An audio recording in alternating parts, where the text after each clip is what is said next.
When you dare to share, you break the silence. When you dare to share, you speak your truth. When you dare to share, you use the full strength of your voice. When you dare to share, it brings opportunity to own your story. So tell it, be heard, and at the same time, your sharing is someone else's learning, inspiration, motivation, empowerment, and hope. There's always an element to each of our stories that remains a secret. For some, we feel it's a dirty little secret. Dare to share your untold story exposes these secrets in a welcoming and positive way. I encourage each of you out there to dare yourself to share what is yours to tell. When we dare, it is the courage to do something really important. Let this be a vow to each and every single one of us that we take risk, we brave, confront, and face what is, while inspiring and empowering all communities. So let's break that silence and tap into mental beauty. This is Salima Jadabji, your podcast host, a practicing clinical social worker, and your mental wellness connoisseur. Welcome to the Dare to Share Your Untold Story podcast, episode number 43. The journey is more about my death than it is about the cancer. To all my fellow listeners, before we get started, I'm just dropping in a note to give you a heads up that this podcast might be emotionally triggering for you. We do invite guests onto the show who share openly about extremely difficult life moments with exposure and impact of what the struggles have been like. The intensity of each episode could have a variable impact on your emotional and mental well-being based on your own personal story. If at any point the topic becomes uncomfortable or upsetting to you in any way, please do not pressure yourself to listen. Instead, be kind to yourself, do some self-care, and perhaps give another episode a try. Today, I have the pleasure of introducing our daring guest, Rishma Dalla. Rishma is a 50-year-old married mother of 2 adult sons, and like many 50-year-olds, she has lived her half-century full of ups and downs. She has worked as an occupational therapist for over 28 years, and in the year 2020, Rishma decided to take the plunge into entrepreneurship. She has since started her own business called OT for Life and has been supporting clients through their rehabilitation and recovery process, encompassing all facets of an individual's needs from the standpoint of physical, mental, emotional, and spiritual lenses. Rishma is also a cancer survivor and has begun her journey to share her story of her personal struggles as it relates to mental health, as she is inspired to empower others to share their stories. Rishma also provides workshops on stress management and has her very own YouTube channel where she posts videos about stress management. Well, hello, Rishma. Welcome to the Dare to Share Your Untold Story podcast. Very nice to be here, Salima. Thank you so much for the opportunity. Oh my goodness, the pleasure is mine, all mine. I am actually super excited to have you to come on as a guest on the show today. And I'm really thankful for your willingness to show up, to dare yourself to share. And I'm actually really thankful for your support. As you know, by doing so, you're taking a stance with me to help break barriers of mental stigma, which is a really important goal for me. So thank you so much for being here. It's my pleasure and my honor. Great. So Rishma, in case you are still wondering, the podcast is really about bringing forward untold stories that people go through, whether their struggle is directly about a mental health impact or something else. And one thing that we know is that no matter what an individual's story is all about, there is impact on one's own mental health in some way, which remains tucked away. That is very true. And not just that, but it involves the family members as well, right? So not only does it impact the person themselves, but most often it impacts others around them as well. Of course, it impacts the individual themselves as well as their family, their friends. It's the whole social circle. It could be in so many different contexts, right? So your work environment, your school environment, who you socialize with, and how that shows up and changes when you're impacted. So absolutely. And so I'm hoping to continue to have this platform to share these stories. I'm hoping that this platform will serve as a way, or that it is serving as a way to break the barriers of mental stigma that really have been conditioned in our society. So, with your company today and together, you and I hope it can be an opportunity for us to encourage people to both share and tell what people typically have hesitations for expressing. And of course, I am bringing forward a trend, and it's called the mental beauty rethink. What comes to mind for you when you hear the words the mental beauty rethink? Oh, I love it because it actually brings to mind positivity and hope and optimism, right? And so Mm-hmm. I love that you call it that. And I love that it takes the shape of such a positive movement, right? Mm-hmm. Mm-hmm. To shift your perspective to the positive. And everybody, no matter how far positive you are in your perspective, there's always room to shift a little bit more and a little bit more room for improvement. So I love it. It's awesome. Oh, thank you. Yeah, another aspect of it is also just about a way for removing the shame, right? So, Yeah. one thing that I noticed is like when we talk about going to the doctor, right? We're talking about physical health, and people seem to be open to talking about that. But the moment you mention something about mental health, more often than not, I hear a lot of cringe or the room gets silent. All of a sudden, the vibration is a bit awkward. So, really hoping to normalize it and equalize it and realize that the two work hand in hand, they go together. And that's why the rethink, the mental beauty rethink. So, just, removing the shame from the picture. Yeah. Love it. Thank you. Awesome. Well, that being said, Rishma, I know today we are going to get into your compelling story. So, without further ado, I say we get rolling. Okay. Sounds good. So, for the first question, Rishma, give us the newspaper headline of how you would title your untold story. How would it read? I think, I'm just going to jump in there and say the headline would probably say, My Death, My Way. My Death, My Way. Yeah. Okay. So now, without giving away too much about your story just yet, can you say a little bit more about My Death, My Way? What's coming up for you? Yeah. And I think, it's a way to face our own mortality, and it's an approach to have some level of control over, what the end of your life might look like, no matter Hmm. when it might happen, but some level of control in terms of what that might look like for you. Okay. That's a very interesting concept that I think needs more time for people to take to reflect and think about. I don't think it's a topic that we talk enough about. So, yeah, let's unpack more. So, tell us more about your untold story. What is it all about? What are you sharing with us today? So, 10 years ago, when I was 40, I was diagnosed with cancer, and my kids were little, 10 and 14. And of course, when you hear the word cancer, it's synonymous with death, right? I mean, the first Oh, thing, yes, the big C. yeah, anybody's head is, oh my God, I'm going to die, right? And Mm-hmm, so mm-hmm, that's kind of where my death journey or journey with death started, and then just evolved because through knowing that this could actually mean my death sooner than I would like it to be, mm-hmm, had me asking a lot of questions and doing a lot of soul searching and mm-hmm, looking for ways that I could just maintain my own control over the things that were going on. mm-hmm. And what was it like to get comfortably uncomfortable with the language surrounding death and dying? Yeah, I think for me, I did a lot of reading and I did a lot of soul searching, and I Mm-hmm, really seeked out knowledge. I wanted to know as much as I possibly could about death and dying, and also kind of the spiritual aspects of death and dying.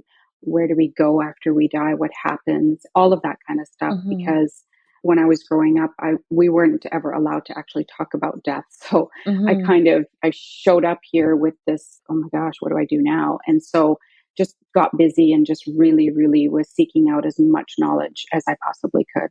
So, what were your go to places for this knowledge, this searching that you were doing?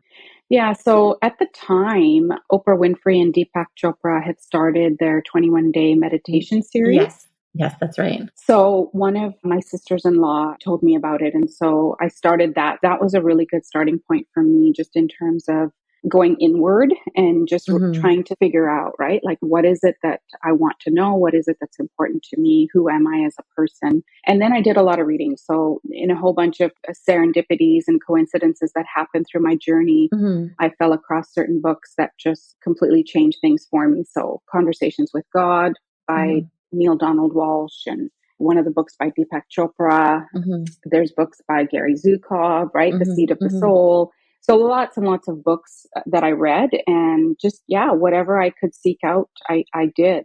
Mm-hmm. It seems like you were really very resourceful. I'm wondering if you are able to share a little bit more about, were there any other hiccups along the way? Were there other conflicts that you were facing, even if were they inner conflicts that were coming up for you? Anything else that you can share about your story? Yeah, absolutely. I think that my panic wasn't about necessarily that I was going to die. Although that was more like, oh, I don't want to Mm-hmm. yet. Like, it was Right, more like, I'm not ready to go. right. But my panic was more actually about my kids, right? It was like, oh my gosh, like, no, I can't. I can't go. Like, I need to be here. I need to Mm-hmm. be here for my kids, Mm-hmm. because they were only 10 and 14, right? Right. So for me, it was really that was sort of the panic and the Mm-hmm. terror around facing my death, is like, Mm-hmm. what will happen to my kids? And so that consumed me for a little bit. And then as you go through the cancer treatments and stuff, and as I found out about the stage of cancer and the prognosis and whatnot, then it put those things a little bit more at ease. It wasn't a terminal cancer. That kind of thing made things easier. But at the same time, I didn't stop the search. I wanted to continue the search Mm-hmm. about death and dying, because I realized that, hang on a second. I mean, I'm facing my own death because I have a cancer diagnosis, but really I should be facing my own death anyways, because whether you have a terminal cancer diagnosis or not, I mean, I could just get hit by a bus tomorrow and die. So there is no Right. guarantee in terms of how long our lives are going to be. So it Right. really is very important to Mm-hmm. make sure that you're thinking about your death, and really taking into consideration how you want to live. Mm-hmm. Wow. It's so true. I know that many of us have it in the back of our minds about, there's a lot of fear around dying, but it's such a natural part of life. And you're right, we're not invincible. Yeah, And there are different things that we could face, whether it's a long chronic journey or something acute or something absolute sudden and out of nowhere, right? There's no way for planning it, but it doesn't mean that we can't engage with what that process would be like. It sounds absolutely. like you did that, right? So I'm curious with a little bit about, now I know that it's your cancer journey that was one aspect, and you've already shared that it went well deeper than that and Yeah. got you to the soul searching place. But if we could just take a step back for a second or for a moment, and if you're able to share, if you're comfortable, any difficult moments with the cancer diagnosis or journey or treatment that you recall experiencing. Yeah, there was two moments that I will never forget. One Mm-hmm. moment was after my second chemotherapy, because that's when my hair was literally falling out in chunks. Mm-hmm. And although everybody told me, I chose to just be in denial and Mm-hmm. think like, no, it's not going to happen to me. So when it started to happen to me, and then my sister-in-law at the time, she's a hairdresser, and so she had come and she gave me a buzz cut, and I've always had long, thick, luscious Mm-hmm. hair, Mm-hmm. and losing my hair and looking at myself in the mirror, even though I thought I was mentally prepared for it, Mm-hmm. that was really, really hard, because I didn't realize until then how much my hair actually was a part of my identity, of who I am and how I feel about myself, right? So that was really difficult. And then the other thing about Mm-hmm. the second chemotherapy was Mm-hmm. the side effects I started to feel more after the second Like chemotherapy. physical side effects? Physical side effects, like I had bone pain, and I Mm. had muscle pain, and I had headaches, and I had burning in my digestive system. Mm. And I remember just looking at my husband and saying, I don't think I could do this another 6 times. Like, I just don't think that I can. So it was a really low point, and that was very, very difficult for me. Mm-hmm. And so, how did you move through that piece? It must have been so difficult if we go back to both of those moments. If we go back to the first one that you shared, and having your hair fall out in chunks. I heard you say Yes, there was like the denial that I was experiencing full on, right? Yeah. And so when you held those chunks of hair in your hand, like what was going through your mind? Like what was it? Can you tell us more about that experience? Yeah, absolutely. It was still, I think, a denial because I remember thinking to myself, this can't be real. Like this cannot be happening right Right. now. Like you've got to be kidding me. I think that I still was in that denial until I just kind of went, just cut it off, just shave it off. It's fine, Mm-hmm. right? Just let's just get rid of it. Because actually having my hair fall out in chunks in my hand was, I think, for me more traumatic than had I just cut my hair super, super short, say in a pixie cut or something Mm-hmm. like that before that second chemotherapy. So for me, that's good learning that I mean, I should have probably done that because I didn't realize how traumatic it would have been for me. Mm-hmm. And it was when I was in the shower and I was washing my hair and I just was like, oh my goodness. And it was scary, right? Because Right. I've never experienced that before. So it was a very, very scary place to be. You know, the thoughts that you're sharing with me, it almost reminds me of going back to discussions around mindfulness and self compassion and the idea of letting go of resistance, right? And Yeah. that whole Yeah. piece about acceptance and that whole piece about acceptance where like we might not like what's happening, but if we can acknowledge that it's happening and if we can let go of the fact that things aren't exactly the way we want them to be, then we can come to a more accepting place. But it seems like there was just probably a lot that you were digesting and processing, and a lot that must have been going on in your mind even prior to that second chemo treatment. I can only imagine that there was so many new things that you were experiencing and new things that you had to think about or new thoughts that you had to entertain. And I think, one of the things that was also like I was in survival mode. Mm. I really and truly was. I was just in survival mode. Mhm. I was like, I can't process those feelings and emotions right now. I Mhm. can't give them too much Mhm. space because I have to focus on what needs to be Mhm. done. So, although I had those experiences when I lost my hair, I still feel like I pushed myself back into that survival mode and pushed myself to go, you know what it is. And it's only temporary and my hair will grow back. And this is just what needs to happen in order for me to go through this treatment and get back to my life. Yeah. Right. And sometimes we need to shift gears, but it also sounds like you knew it was going to be temporary. Yeah, and I think that part of it is just because I'm in healthcare, right? Like I have that knowledge and I do Mhm. understand that it is temporary. So I think that for me actually was more of a help than it was a Right. hindrance because sometimes when you're in healthcare, it's not Of good course. because you might know too Right. much and then, like, so it can work in the opposite direction. But for me, I think it was better. I think it was an advantage. And I think that it helped me to sort of calm down and realize that yeah, I just got to deal with this right now, and Mhm. that my kids are watching me and I just need to try and be as strong as I can Right. for them. So now I know you had all this health knowledge, but I'm curious. Let me ask you this question. While you told yourself this is temporary, did you actually believe it? Or was that what you were just telling yourself that you needed to tell yourself? I think when it came to my hair, yes, I believed that it was temporary Okay. and I believed that my hair would grow back. In terms of the actual cancer, yeah, that took a long, long time for Mm-hmm. me to sort of accept that, okay, it's behind me. Like it was even after all my treatments were done and stuff. That's when I really started to process everything that I had gone Mm-hmm. through, right? Mm-hmm. And then it took some time after that to really come to a place where I was like, yeah, okay, I can now say that it's behind me and I can move on. Right. So, are there other aspects of your journey, whether it's through the cancer, the toll that it took on your mental health, or the journey with your hair loss, and how all of this translates to a lot of the soul searching that you embarked on? Are there any other aspects of your story that you're recalling that would be helpful for you to share? I recognized that I was starting to lose hope. Mm-hmm. And that was really scary for me because I've always been really like optimistic and positive and hopeful. And so when I had started to lose hope, it was actually a really scary time for me because I didn't really know how to deal with that. Mm-hmm. And then I kind of had this like flash of a thought of maybe life would be better if I weren't here. Maybe I'm just Right. too much trouble for everybody. Like I had Mm-hmm. a flash of that Yeah, thought. these flashing passive thoughts of not wanting to be around. Exactly. Okay. Exactly. Mm-hmm. And as soon as that happened, I was like, okay, I picked up the phone. I called my social Mm-hmm. worker at the cancer care clinic and let her know, like, listen, I'm having thoughts that I'm finding scary. And so I think I need help. And she was wonderful. And I went in the next day. We talked about it. She contacted the oncologist. I got on some antidepressant medication and I started some counseling. And that was the best thing that I could have done. So when you started that counseling, is that when you would have started to process some of what you were experiencing?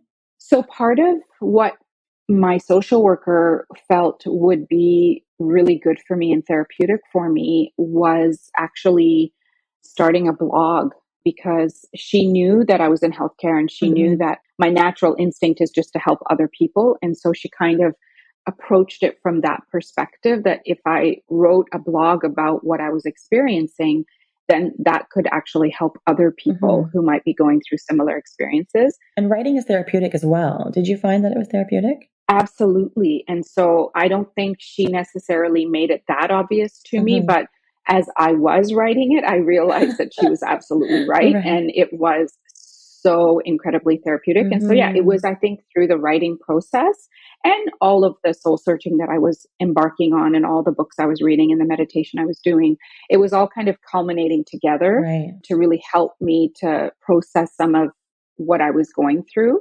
And actually, that was a little bit later in my journey, and it was more of a looking back perspective. And so, yeah, definitely it was incredibly therapeutic. So, Rishma, when people come to see me in the therapy room, individuals tend to be in one of three places. Sometimes they're getting started on their journey and they're trying to figure out where to start, what points to pick. Some people are in the thick of things. They're really in the middle of their journey and they're needing support right then and there. And some people are looking back, sometimes looking back, trying to get closure, or looking back, trying to put all the pieces together. And some people are looking back because it's a way for them to be able to move forward. What part of the journey would you say that you are in? Would you say that you're getting started, in the middle, looking back? I'm definitely looking back, and it's something that I don't constantly think about. So I don't constantly remind myself that I've had cancer. It's just not something that I believe is going to be helpful to me, but it's definitely something that I am aware has completely changed my life and has changed who I am and kind of how I live now.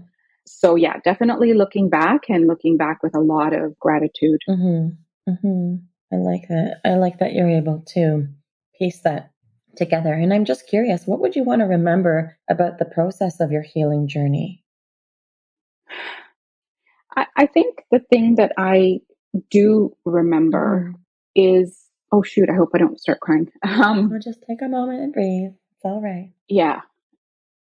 Is family, the love and support of my family. So it was, my husband, my two sons, my parents, my brothers and their families, my sisters-in-law, my in-laws, like it was everybody, right? And the family support that I got and the love that I got from my family is really what got me through. Like that's what got me through. And so I think that that's something I don't ever want to forget. So I'm happy to forget what the biopsy felt like. I'm happy to forget what the surgery felt like. I'm happy to forget all of those things. But I hope I never, ever forget the love and support of my family, because that was the most meaningful part of that journey for me. The love and support of your family was part of the process of your healing journey. Yeah, absolutely. That's really beautiful. And I know that you started to sort of segue into the things that you're really grateful for and expressions of gratitude. Can you tell me more about the gratitude?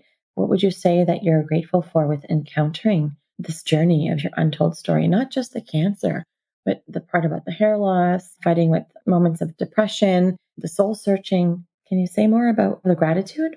Yeah, for sure. Because you can't appreciate the light until you've been in the dark, right? And so that's what I really, really, really am thankful for. When I look back, I wouldn't have changed anything. And I would go through it all over again if I had to. So there's nothing that I would have changed, because every single experience that I had through my journey, one of which was actually meeting my best friend and then helping her through her cancer journey, helping her through her end of life journey, and then finally saying goodbye to her when she passed away. That was all part of my journey as well. So I wouldn't change anything because every single moment taught me so many different things about myself, Mm-hmm. who I am as a person, what my worth and value is. It's not connected to my physical appearance. It's not connected to my hair, right? Right. It's connected to who I am as a person deep down Mm-hmm. inside and how I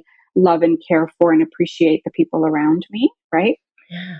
It also really taught me that you want to make sure that you live in a way that you want to be remembered after you're gone. So what I mean by that is, Mm-hmm. so that's a question that I started to actually ask myself is, how do I want to be remembered when I'm gone? Because that's one of the questions you have to ask yourself when you're facing your death, Mm-hmm. right?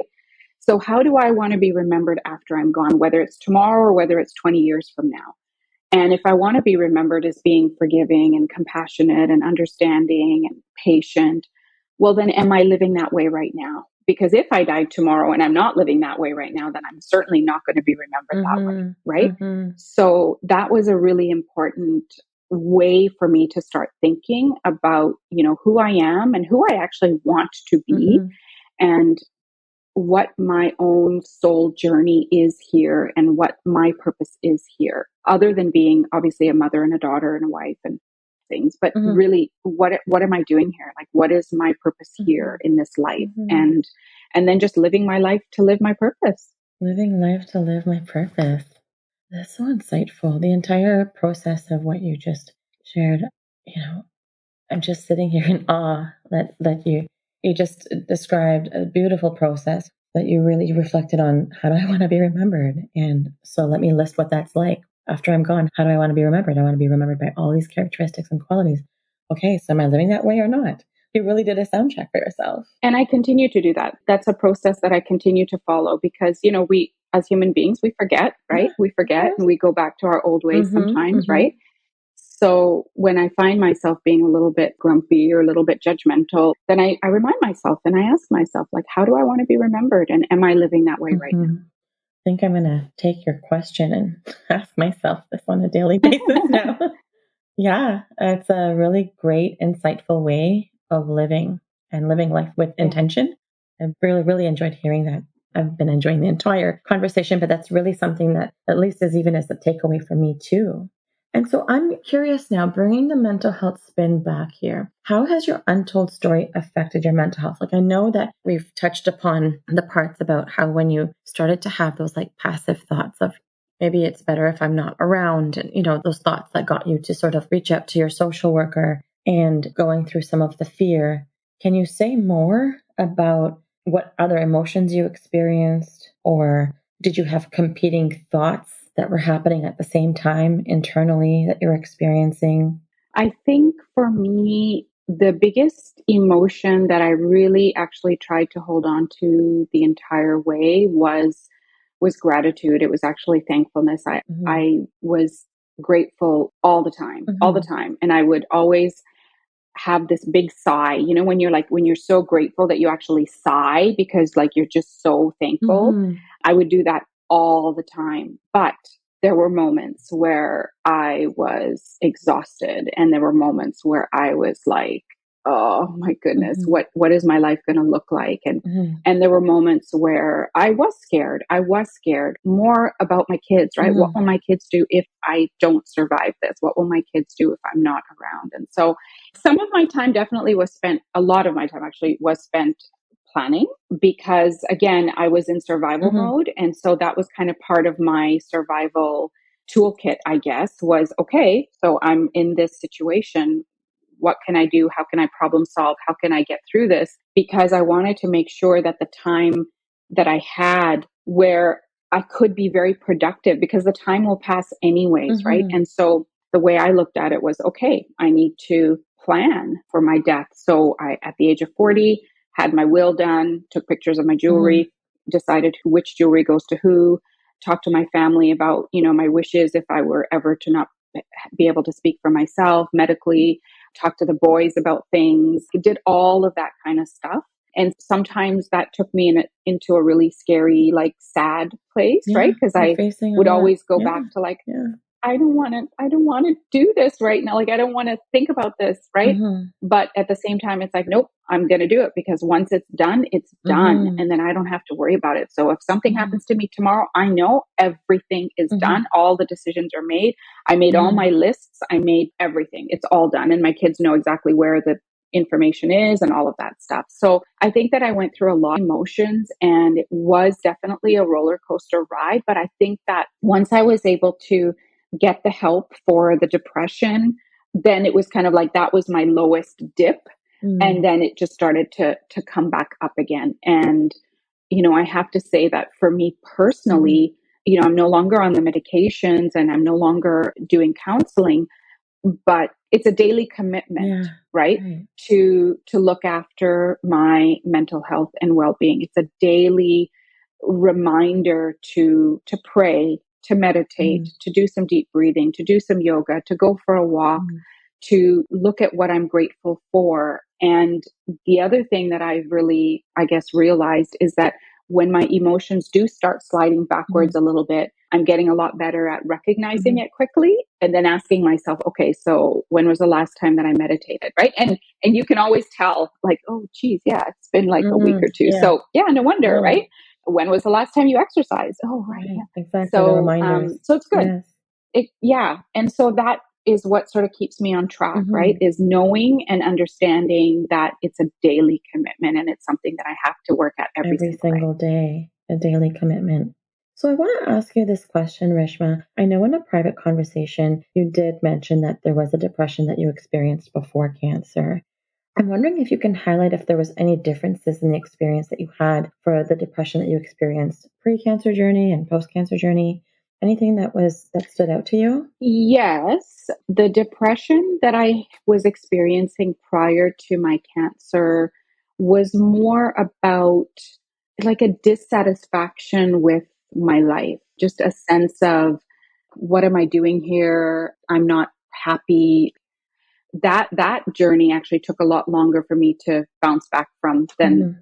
when I was going through my cancer, Mm-hmm. because that took a lot of counseling and really a lot of unpacking about what was going on for me and why did I feel this Mm-hmm. way and what was it that I was actually looking for, and how would I be able to achieve that for myself. So that was a little bit of a longer Mm-hmm. journey, but it was one that I was able to again sort of come out of, in the sense of I was able to, wean off of the medications and eventually stop the counseling and sort of get back to my life and got into a good regular rhythm of the good stuff and exercising and all of that stuff, but not to the extent that I was after my cancer. Right. All right. Well, thank you for sharing that. So, Rishma, what are the key messages, or what is your key message to the listeners of the show? What do you want them to know? I really want to say, don't be so afraid to die that you don't even actually fully allow yourself to live. Mm-hmm. I think that there are so many people out there that are just so afraid to die that they won't eat the foods that they love, or they won't go on that skydiving adventure, or, they're just so afraid to die that they won't actually live. And So, indulge in life. exactly. And I think that it's a two-part statement, is that if you are afraid to die, then really take the time to figure out why. Yeah. Get curious. Get curious about it, right? Exactly. And do your own soul searching and come to a place where you're not afraid to die. So like, I'm not afraid to die. That doesn't mean that That you I want want to die. to, Like, I'm right? not ready to die. Right. I have lots to do. I still want to, watch my kids graduate and, get married, and I want to be a grandmother. Of So there's course. lots that I still want to do, but when that time comes, I'm not going to be scared about it, right? I know that we all die. Nobody will get out of that one. So that's okay. And actually, dying is not a punishment. Dying is actually a celebration. That's what I would say, is just don't be so afraid to die. And if you are afraid to die, try to find out why Mm-hmm. and just live your life as fully as you can. Yeah. I really like those words. It feels like this kind of just exemplifies how much you've journeyed through this. Yeah, and I think that was a little bit purposeful on my part. I was looking at this as my second chance at life. Mm-hmm. Mm-hmm. So if I'm looking at this as my second chance at life, I don't want to screw it up. I want to do it right, Mm-hmm. and I want to do it the best way that I can. And so that's where I just searched so deep and got all the answers to my questions, and then got back to life, but a different life and a different me and just a better me. I feel like I'm in total alignment now in terms of my thoughts, my feelings, and my actions. And it took a long time for me to get there, but I'm so, so glad that the last 10 years I've been able to live that way in alignment. Right. Amazing. Really amazing and inspiring. And it's a very articulate journey. I'm just sitting in the awe, in the place of awe. No. So I am curious about, what was your game changer inspiration that's close to you that reflects your untold story? So I know there were a number of things that you came across, but was there any specific like inspirational quote or book, a mantra, a person, people, an event, a place? I think there is a quote that I tend to repeat often, not just to myself, but to others. And that quote is, when you change the way you look at things, the things you look at change. Yes. And that comes from a place of, when you're having a conversation and you have a certain belief about something, and you've had this belief all your life, and then somebody says something and you kind of go, right. I never thought about it that way before. Yeah, this is a very powerful quote. Another guest on the show also said this very quote was so important for them. And of course, I can see why. And because what it is that when you realize that you yourself have had that moment where you've believed something all your life, and then somebody tells you something and you go, oh, geez, like I never thought about it that way before. And you realize that you kind of like wasted all of that time thinking about something in a certain way and not allowing yourself to see other perspectives. Yes. Right. And that is so important, because when you allow yourself to open up and see other perspectives, then you actually start to understand your life so much better. You start to understand the people around you so much better. And things like anger and resentment and jealousy and all of that stuff just kind of fades away, because you're able to actually open yourself up to more than just one perspective. And I like that. It's not just that you're switching from one perspective to another. You're just opening up to more perspectives. Yeah, because there are definitely two sides to a story, but typically there are even more than two sides. And so if you're able to actually understand all of the different layers in every situation, then it just helps so much more to just go through life. It just makes life so much more joyful and more enjoyable, I think. You can embrace more of the spontaneity as well. Absolutely. So what would be a cause or an organization that has been impactful to you on your journey that you would like to give a shout out to? For me, I mean, the cancer agency here in BC has been fantastic. And that's where I went for my treatments, for my radiation treatments anyways. And then, of course, I live in the city of Richmond here in BC, and the Richmond Hospital Cancer Care Clinic was just fantastic. Amazing. The whole team was just absolutely amazing through my journey. So I really appreciate them. And then, I really appreciate the knowledge that I was able to seek. So, I so appreciate all the books that I read, and I so appreciate all the meditations that I did. And there's just kind of so much that I'm grateful for that allowed me to go through my journeys. That's awesome. That's really awesome. So how can people connect with you if they would like to? What are your handles, or what platforms are you findable on?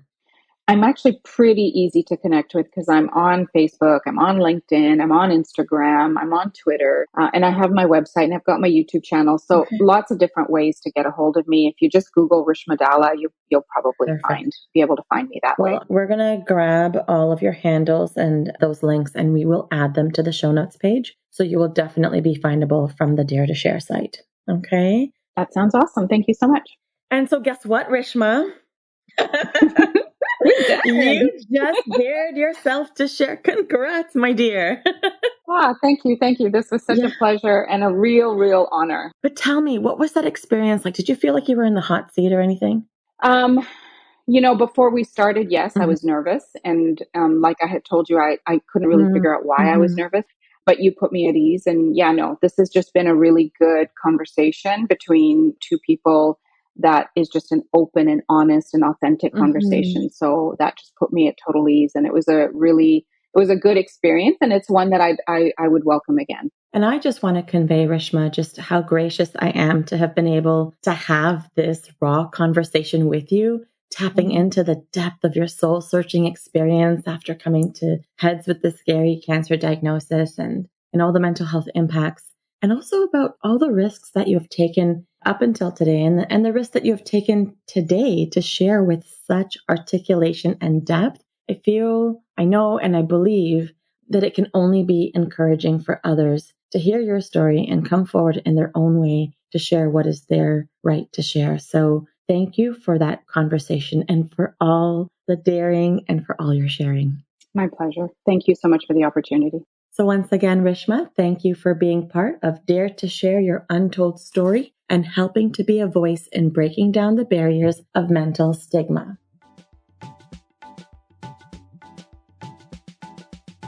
To all of our listeners, if you like what you've been hearing on this podcast and you want to be part of breaking down barriers of mental stigma, I invite you to go wherever you are listening to the episode and hit subscribe. Leave us a comment or a review of the episode and maybe how you relate to it. To learn more about what we offer, visit www.daretoheal.co. And if you are feeling ready and brave to share, please submit your story by visiting www.daretoshare.co. Thanks for joining in.